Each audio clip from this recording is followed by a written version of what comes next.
All right, hey, what's up, guys? I think we're ready to fire it up here. So for those of you who don't know, this is a concert, at least in the first half of this evening, for Fermata, which is a nonprofit organization, a 501c3 nonprofit organization incorporated in the state of Massachusetts that my friend Nicholas Stewart, who actually cannot be here tonight, and I started last May. The concept of our organization was formed in part by the fact that, honestly, classical music concerts are really freaking boring. How many of you, just a show of hands, how many of you have gotten bored in a classical music concert / fallen asleep? Any of the bells? Just anyone here? I sneak a snooze in the Boston Symphony on a regular basis. So because of this, we wanted to address some of the problems that we saw in classical music concerts. The first of which was the venue. The venue is oftentimes a large venue with people that you don't know that cost $100 just to step into. No, number one, that's an issue right there because you're alienating much of the young audience. The second issue that we wanted to address is the fact that there's an assumption on the part of organizations that you should love this music no matter what because it's great. And while I certainly feel that, it's not an assumption that I can just say to anyone. You have to come to the conclusion by yourself that the music is great and fall in love with it yourself. And like any of the music that you love in your own life, this music should be treated the same way. You should love it by yourself, and it should be a matter of discovery on the part of yourself, not because your music teacher or a neighbor or a conductor or anyone is telling you that you should love it. So the piece that we're playing tonight was written by Beethoven, who's I'm sure everyone in this room has heard of. He's one of the most famous composers of Western classical music and Western music in all. And much of music written afterwards, including popular music, including some of the music that you might hear later on tonight, was influenced by Beethoven.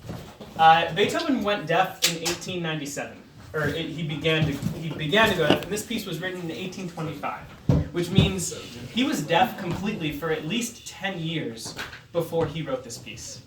This piece was written 2 years before he died in 1827, and one of the important aspects about this piece is the fact that it's a piece 100% about gratitude. He had a brush with death. He nearly died, and healthcare in those days was throw a couple of leashes on your back and hope for the best. Not exactly what we have today. So one of the amazing aspects about this piece is it's his statement, if you will, towards his brush with death. And of course, on today, we're not talking about death, but actually neither is this piece. This piece is talking about life and the fact that he's so happy to be alive, and that he's so happy that he gets to spend, if not one more year, on the planet.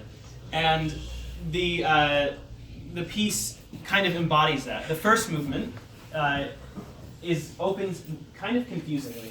It opens in a really harmonically dense and kind of complicated passage. And could I actually ask you guys just to open the piece for 2 seconds, just so you guys can hear it and I'll talk about it.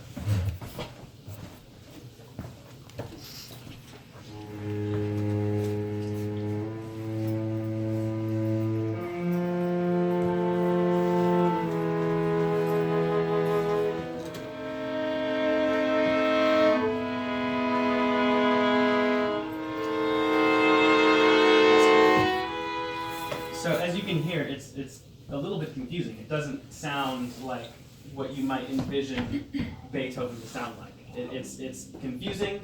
It's in a way manipulative towards the mind.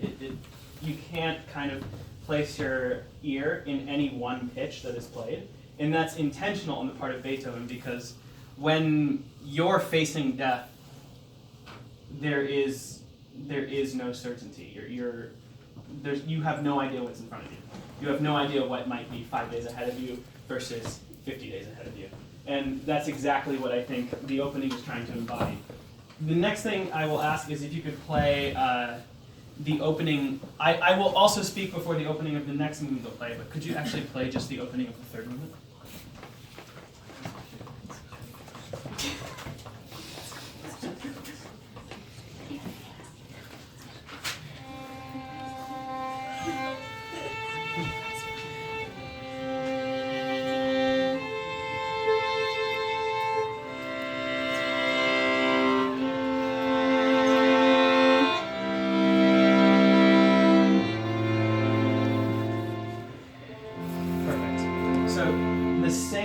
Motif is used, each person playing 2 notes before the other person enters. And as you saw, first the violin played 2 notes, then the other violin, then the viola, and then the cello. That is the exact same way the piece opens, but after the first movement, death is no longer in the picture.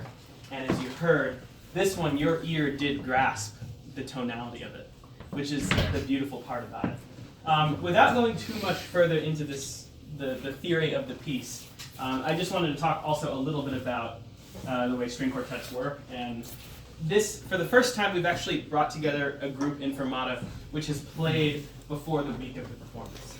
Usually with Fermata, it's 4 musicians coming together and kind of on the Monday before the Friday reading a piece for the first time that they haven't played before, and then playing it on Friday after 5 or 6 hours of rehearsal.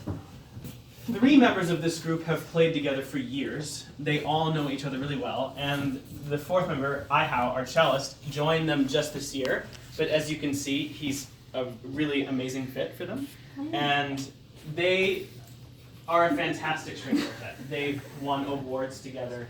They have been recognized internationally for their musicianship, and it's really a pleasure to bring them here. Thank you for coming. Yeah. Thank you Absolutely. for having us. And we have Sophia on first violin. We have Abby on second violin. We have Arya on the viola. And then we have Ihao on the cello. Actually, in this configuration, it's more like right violin and left violin. Yeah. But depending where you're standing, you know, you can decide which violin is right. Yeah, of course.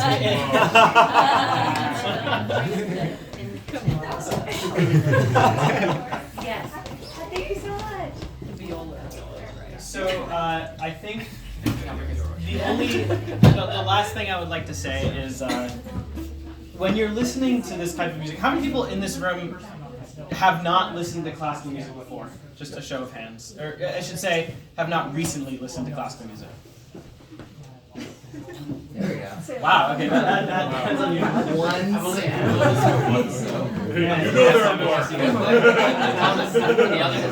You can say that.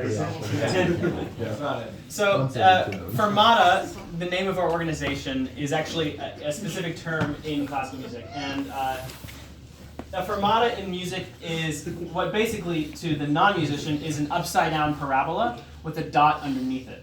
And that marking signifies what you can do to manipulate a single note. So if you see one of those markings over a note, it essentially means that you can hold that note beyond its allotted value for the sake of expression. As in other words, break the rules for greater artistic expression, which is exactly what our organization embodies. We hope to change the culture of classical music, break the rules surrounding what is the culture of classical music for greater artistic dissemination and expression. So this is sort of what we're trying to embody as an organization.